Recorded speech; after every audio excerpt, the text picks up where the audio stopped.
Madre Inmaculada, que no nos cansemos.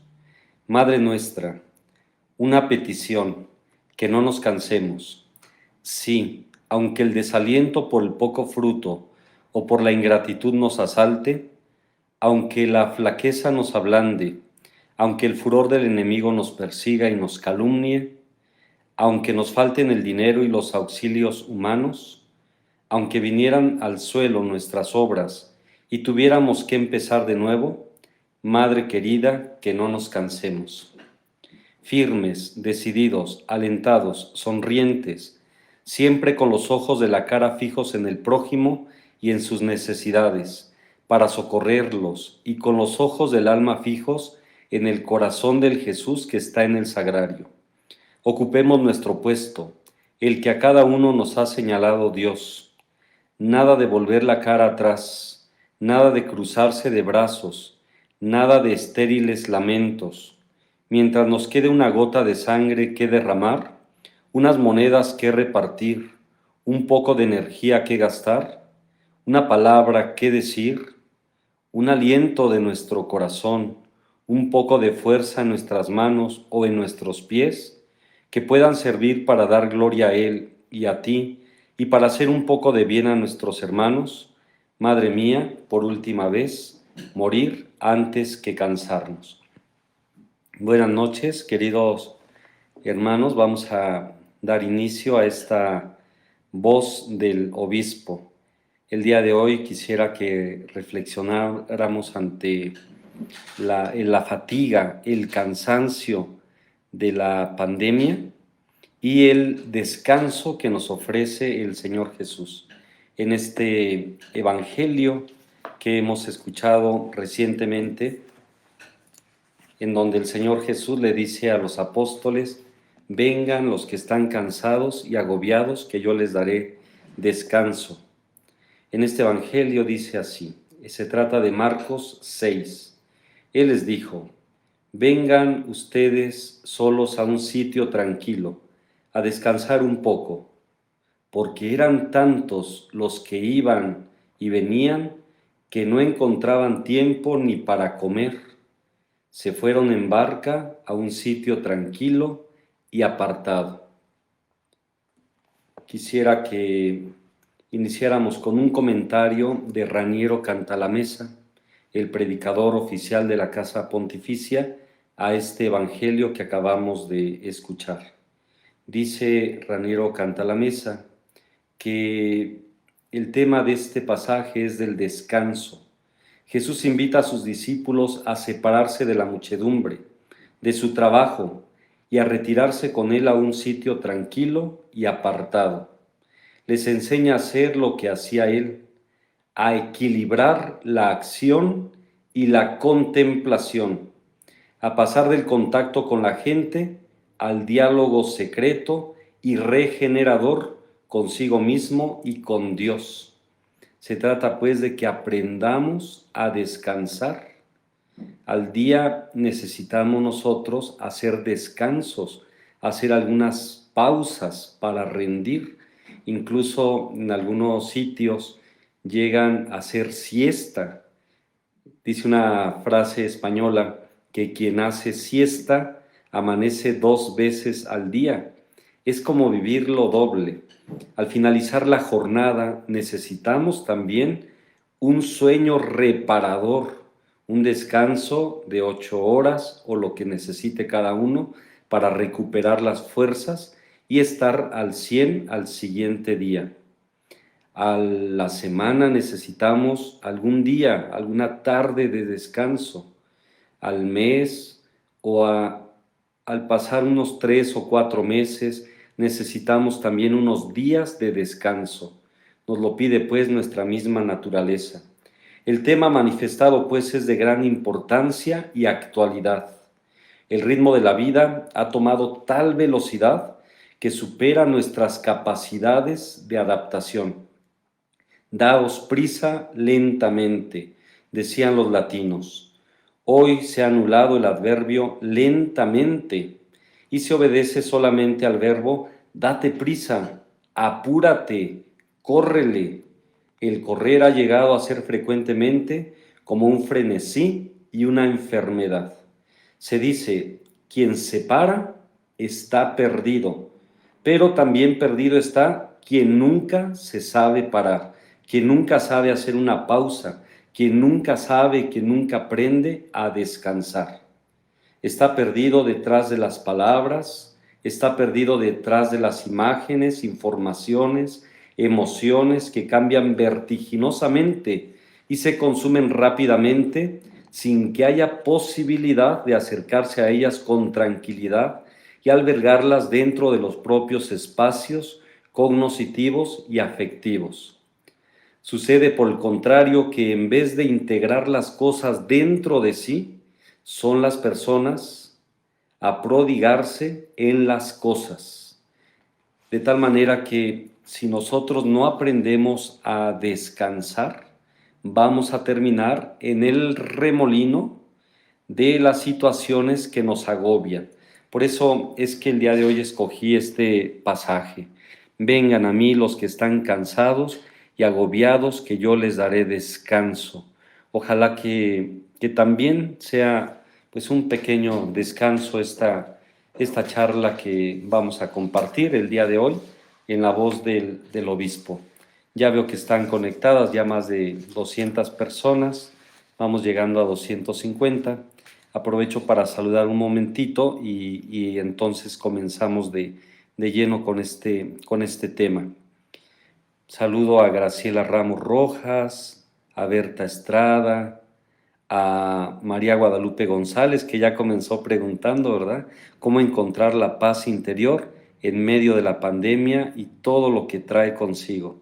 Pues este es precisamente el tema que queremos tratar, esta es la cuestión a la que queremos dar un esbozo solamente de respuesta, estimada María Guadalupe. Bien, después de esta breve introducción de esta cita de Raniero Cantalamessa, del predicador oficial de la Casa Pontificia, pues ciertamente, como van diciendo ustedes en sus comentarios, quisiera sintetizarlo diciendo, la noche no ha terminado. Hace unos momentos recibí un mensaje y después pues hice una llamada a una gran amistad y me decía, mi papito querido ha sido llamado a la casa del Padre. Y esto fue por causa del COVID. La gente está siendo evacuada de los hospitales, de sus camillas, para darle lugar a personas que están en estado más crítico. No hay espacio en los hospitales. Ante la fatiga causada por la pandemia, el Señor nos invita a descansar un poco. Vengan a mí los que están cansados y agobiados, que yo les daré descanso. Quisiera comenzar pues diciéndoles que ciertamente estamos en la noche, pero sabemos que la noche no es algo definitivo. Puede albergar algo dentro de sí. Hay algo más, no es el todo. La noche alberga la posibilidad de amanecer. Tenemos algunas expresiones de la noche. La noche oscura, por ejemplo, de San Juan de la Cruz. Una noche en la cárcel, un periodo donde reflexionó, donde pensó en Dios. La noche oscura también de Santa Teresa del Niño Jesús, que dio para escribir Historia de un alma. Noches fecundas. La noche de Ignacio de Loyola, que herido no solamente en su pierna físicamente por un cañonazo, sino herido también en sus proyectos, vio sus proyectos, sus sueños de caballero derribados, pero es una noche fecunda, de allí salió un santo. Podríamos hablar hoy de la noche del COVID, la noche de tantos hombres y mujeres que están padeciendo esta noche del COVID. Ha habido unas noches interesantes como la noche de la creación, cuando Dios disipó aquellas tinieblas con su luz, la noche del éxodo, cuando fueron liberados nuestros padres de Egipto. Se canta en el cántico de Moisés, la noche aquella en que apresaron a Jesús de Nazaret. Noche terrible, noche tremenda. Esta noche que dio lugar a la Pascua, la noche pascual, que comenzaron también a celebrar los judíos cuando conmemoraban la salida de Egipto, la noche pascual. ¿Por qué esta noche es tan distinta a las demás?, pregunta el niño judío ante la cena, donde ve hierbas y muchos elementos que hacen referencia a la Pascua de los judíos. ¿Por qué esta noche es tan distinta a las demás? Y responde el rabí o el padre de familia: porque hasta esta noche éramos esclavos y ya no lo seremos más. Este es el preludio, el anuncio de la noche pascual de nuestro Señor Jesucristo, cuando muriendo destruyó nuestra muerte y resucitando nos trajo buena y una nueva vida. El mal no tiene la última palabra, ni el pecado ni sus consecuencias. El bien va a triunfar. El bien y el mal son dos fuerzas antagónicas, pero no igualmente poderosas. El bien es invencible. La noche es una noche espesa. Desde la óptica de nuestra Pascua, la noche puede ser fecunda. Si el grano de trigo muere, va a dar fruto. La noche donde Cristo murió, destruyó la muerte, destruyó el pecado. Quisiera, desde un canto, ojalá que lo puedan buscar, de un grupo que se llama Ain Karim, que es el lugar donde la Virgen María visitó a su prima Santa Elizabeth. Así se llama, Ain Karim, ese lugar, y así se llama un grupo de música que escribe algunos cantos muy bonitos. Y hay un canto hermoso donde habla desde abajo, desde cerca, desde dentro. Y yo pensaba, pues, que esta es la lógica del Evangelio, la lógica del abajamiento del Hijo de Dios. Este es el estilo cristiano, desde la noche, desde la miseria, desde el aniquilamiento, como aquel mito del ave fénix que llega a estar aparentemente derrotada y es donde saca fuerzas de flaqueza para ponerse en pie. Hablemos entonces aquí de Cristo restaurador, el que se levanta, el que se pone en pie. Alguna vez hemos hablado de esta palabra restauración, del verbo sto, S-T-O, que quiere decir estar en pie. Es como si pasaran lista en la escuela y alguien dijera presente, aquí estoy. Sto quiere decir aquí estoy, de pie. Restaurar es volver a poner en pie. Del verbo sto viene la palabra statua, aquella que está en pie. Entonces, restaurar significa volver a poner en pie. Una obra de restauración, una iglesia que se está derrumbando, una obra de caballete, una escultura policromada, cuando se restaura, es signo de la restauración también de la humanidad. Este grupo pues nos habla desde dónde podemos restaurarnos con la letra de este canto, desde abajo, desde la lógica de la encarnación, desde el abajamiento de Dios. En griego se dice kenosis, desde abajo, desde el Dios que se agacha. Si Dios no construye la casa, en vano se cansan los albañiles. Hemos pues de comenzar desde abajo, desde la humildad. San Juan de Ávila decía que cuando se edifica una casa, pensemos en las paredes. En las paredes son las virtudes cardinales: justicia, templanza, prudencia. Pero también tenemos un techo. La cima de esa construcción es la caridad, pero necesitamos una base. Si no hay una base, se va a caer todo. La virtud más importante del cristianismo ciertamente es el amor, pero no hay amor si no hay humildad. Por eso necesitamos comenzar desde abajo, para asumir lo más humano y enseñarnos a dar plenitud a lo verdaderamente humano. A pesar de su condición divina, Jesús no hizo alarde de su categoría de Dios. Al contrario, se anonadó a sí mismo, se abajó desde dentro. Ya dejemos un poquito la palabra desde abajo.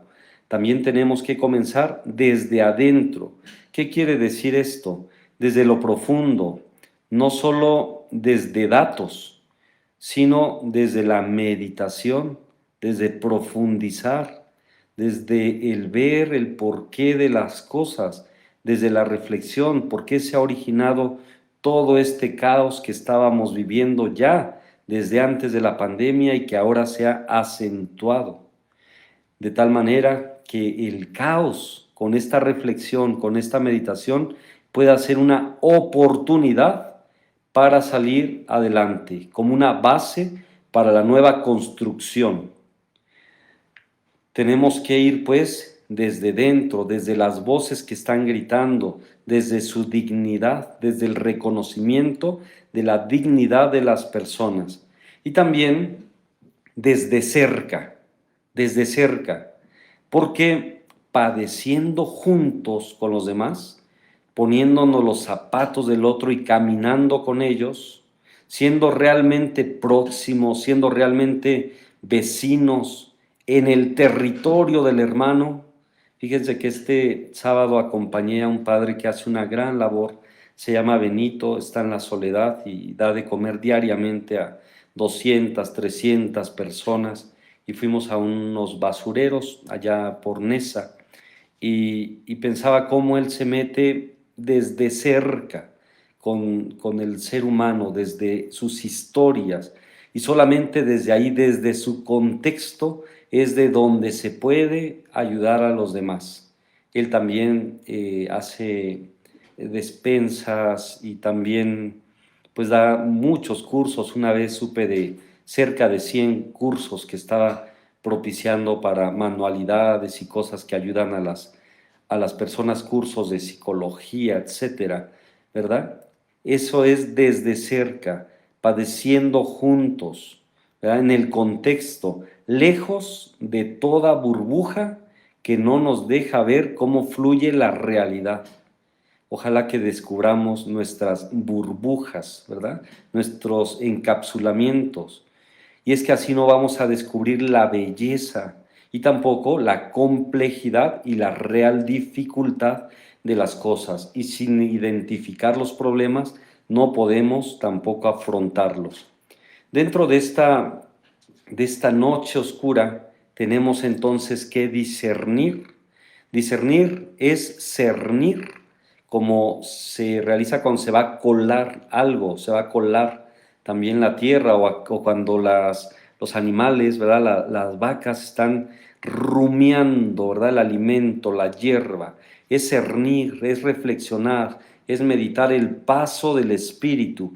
¿Qué es lo que nos está diciendo el Espíritu? El Espíritu de Dios aletea sobre la faz de la tierra. En el principio, cuando todo era caos, confusión y oscuridad, el Espíritu de Dios aleteaba sobre la faz de la tierra, y de aquello que era caos puso el orden. A Dios le gusta el orden. Va bien en estos tiempos poner en orden nuestra vida con nosotros mismos, en los temas de nuestra salud física, la salud espiritual, nuestra salud mental, la salud, la relación que tenemos también con los demás, la relación que tenemos con Dios, poner orden a nuestra vida. Decía San Agustín, guarda el orden y el orden te guardará a ti. De tal manera que un lugar para cada cosa y cada cosa en su lugar. Necesitamos mayor disciplina, necesitamos buenas rutinas, necesitamos realizar ejercicio de virtudes humanas, de virtudes cristianas. A Dios le gusta el orden. Ahí donde había confusión, Dios ha colocado o ha hecho de aquello el cosmos. De ahí viene la palabra cosmético, belleza, algo armonioso. algo realmente bueno, bonito, de tal manera que así hemos de hacer nuestra vida y la de los demás. Y ahí donde había oscuridad, el Señor la disipó con la fuerza, con la potencia de su luz, con su Espíritu Santo. También vemos una noche oscura cuando mataron a Jesús de Nazaret. Había temor, tristeza, llanto, desilusión, y nuevamente el Espíritu de Dios aleteaba sobre la faz de la tierra. Y vino Pentecostés, y con Pentecostés una efusión del Espíritu Santo sobre aquellos discípulos que estaban encerrados. El Espíritu los llenó con sus dones, con fortaleza, con valentía, con coraje para salir a anunciar el Evangelio. Hoy también estamos viviendo caos, confusión, oscuridad, temor, tristeza, llanto, desilusión, pero el Espíritu que hace nuevas todas las cosas, que viene a crear hombres y mujeres nuevos, aletea nuevamente sobre la faz de la tierra. ¿Quién te está guiando? ¿Te está guiando el espíritu del mal? ¿Haces caso al mal? ¿Te está guiando el espíritu del mundo? La moda, criterios mundanos, la ley del más fuerte, el que no tranza, no avanza, la mordida, la corrupción, la pornografía, o te está guiando el espíritu propio, el propio interés, tu propio capricho, tus propias ganas, tus propios gustos, o te está guiando el Espíritu de Dios. El Espíritu de Dios, dice el Señor Jesús, está sobre mí porque me ha ungido y me ha ungido para anunciar el Evangelio a los pobres, anunciar la liberación a los cautivos, para proclamar un año de gracia. Nosotros, por el bautismo, hemos sido injertados en Jesús, el ungido. Ungido en griego se dice Cristo, en hebreo es Mesías. Nosotros somos ese pueblo mesiánico, porque por el bautismo somos ungidos y nos incorporamos como miembros vivos al cuerpo de Cristo. Somos pues también nosotros los ungidos por el Espíritu de Dios, que viene a ser hombres nuevos, mujeres nuevas, para edificar una nueva realidad. Decía San Agustín, dos amores fundaron dos ciudades. El amor a sí mismo, hasta el olvido de Dios, como Babel, esa torre en donde nadie se ponía de acuerdo. Había una gran confusión y por la soberbia de edificar una gran torre se comenzaron a destruir entre los que la construían. Esto significa la confusión por el egoísmo, por guiarse por el espíritu propio. Dos amores fundaron dos ciudades. El amor a sí mismo hasta el olvido de Dios genera destrucción, y esto ya venía antes de la pandemia y se ha acentuado ahora. Y la otra ciudad, dos amores fundaron dos ciudades. El amor a sí hasta el olvido de Dios y el amor a Dios hasta el olvido de sí.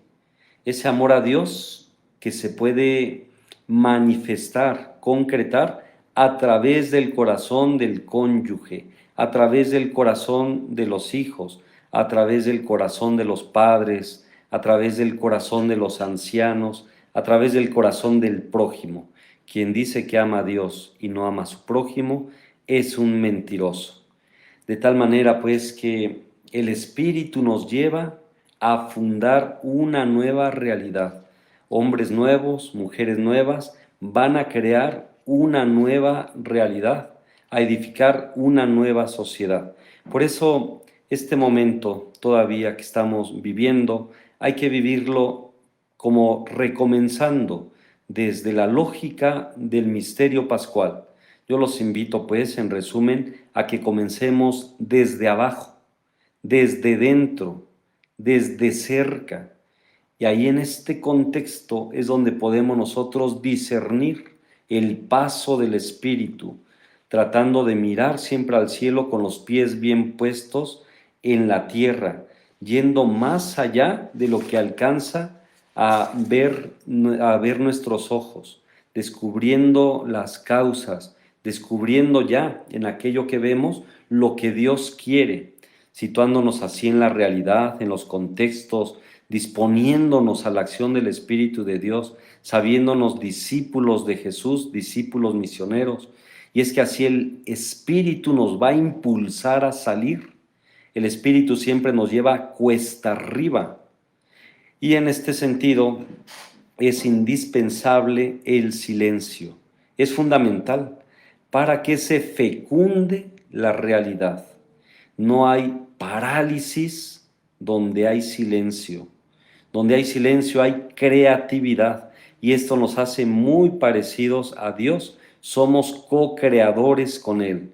Reconocer pues la realidad como un lugar teológico, es decir, ver la realidad como un lugar donde se ve a Dios y las cosas de Dios, preguntándonos dónde habita Dios en todo este desastre que estamos viviendo, sentirnos partícipes, sentirnos co-creadores. Es bonita aquella oración de, oh, ven Espíritu Santo, llena los corazones de tus fieles y enciende en ellos el fuego de tu amor. Envía, Señor, tu Espíritu y todo será creado. Decía un misionero del Espíritu Santo, y todo será recreado, como diciendo Dios es el creador y nosotros co-creadores con Él. De tal manera que descubramos cómo Dios nos está llamando desde dentro de esta realidad. Dios acontece en la realidad. Por ello hay que estar abiertos y tratar de mirar la realidad con los ojos con los que Dios la ve, con los ojos abiertos. No puede haber aquí dicotomía entre la fe y la realidad. Allí está Dios. La realidad simplemente, ciertamente es compleja. No se puede abrazar solamente con una postura pasiva, hay que acercarse a ella. Escuchar en este sentido, además del silencio, la escucha también es irrenunciable. La escucha a la realidad, por un lado, y por otro lado, la escucha a lo que dice el Espíritu en el silencio, en la reflexión. Y finalmente, involucrarnos. Y con esto vamos a ir concluyendo, involucrarnos como aquellos signos que si son signos es porque son diferentes. La fuerza del signo está en la diferencia. ¿Cuáles signos son estos? En primer lugar, la sal. La sal es un signo del Evangelio que se hace vida, que se encarna. La sal sirve para dar sabor a la realidad, pero también para preservar de la corrupción. La fuerza del signo está en la diferencia. La sal pues le da comida, le da sabor a la comida y la preserva de la corrupción porque es diferente a la comida. También tenemos como segundo signo la luz que disipa las tinieblas, la luz del Evangelio, los criterios del Evangelio, el leer, meditar la Escritura, las vidas de los santos y ponerlo en práctica, disipa la oscuridad, porque la luz es distinta, es diversa a las tinieblas. Basta encender un cerillo para disipar la oscuridad. Y finalmente, la levadura que fermenta la masa. Le preguntaba la masa a la levadura, ¿por qué no fermentas? Perdón, la levadura le preguntaba a la masa, ¿por qué no fermentas? Y entonces la masa le dijo a la levadura, ¿dónde estás que no te veo? Ojalá que nos notemos más los discípulos de Jesús, que seamos en realidad discípulos misioneros, discípulos misioneros. Ojalá que hayamos descansado un poquito, pues, en esta charla, en esta voz del obispo. El obispo quiere ser un pastor que también sea una imagen viva, real, transparente de Cristo, buen pastor.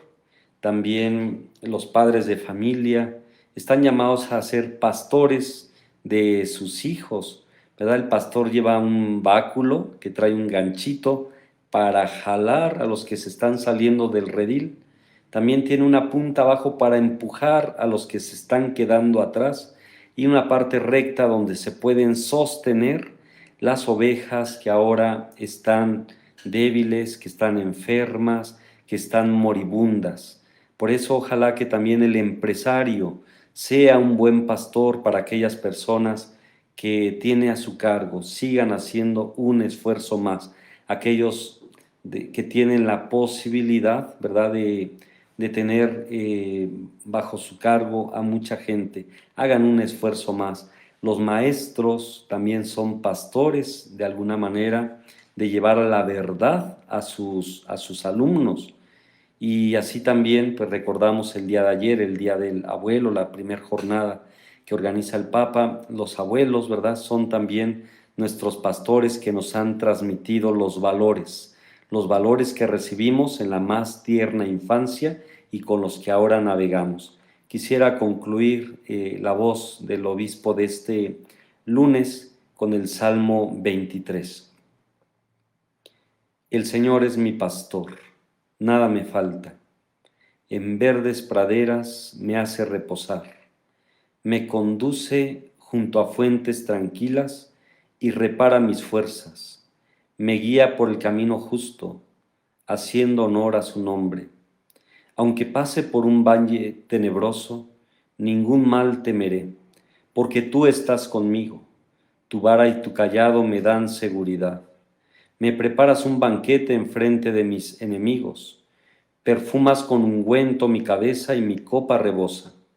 Tu amor y tu bondad me acompañan todos los días de mi vida, y habitaré en la casa del Señor por años sin término.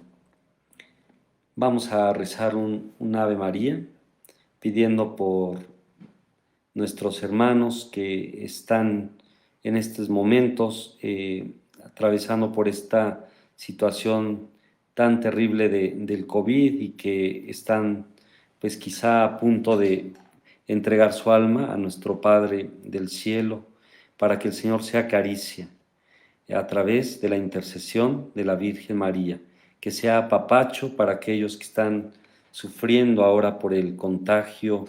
Pidamos que sea consuelo la Virgen María también para aquellos que tienen a un enfermo y que están muy, muy preocupados, ¿verdad?, en sus hogares. Y pidamos fortaleza para los que tienen que salir a trabajar y seguir luchando en medio de esta gran posibilidad de contagio.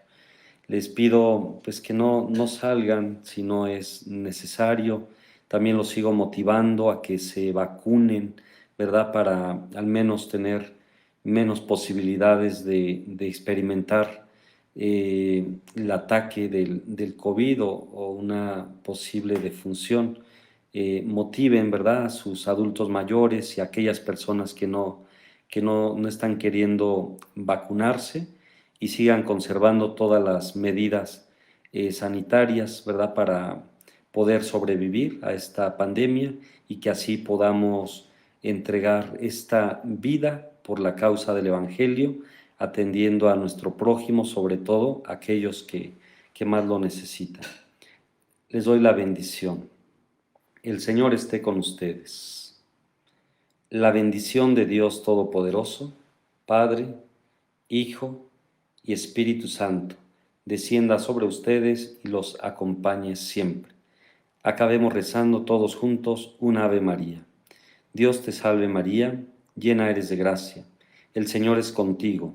Bendita eres entre todas las mujeres y bendito es el fruto de tu vientre Jesús. Santa María, Madre de Dios, ruega por nosotros los pecadores, ahora y en la hora de nuestra muerte. Amén.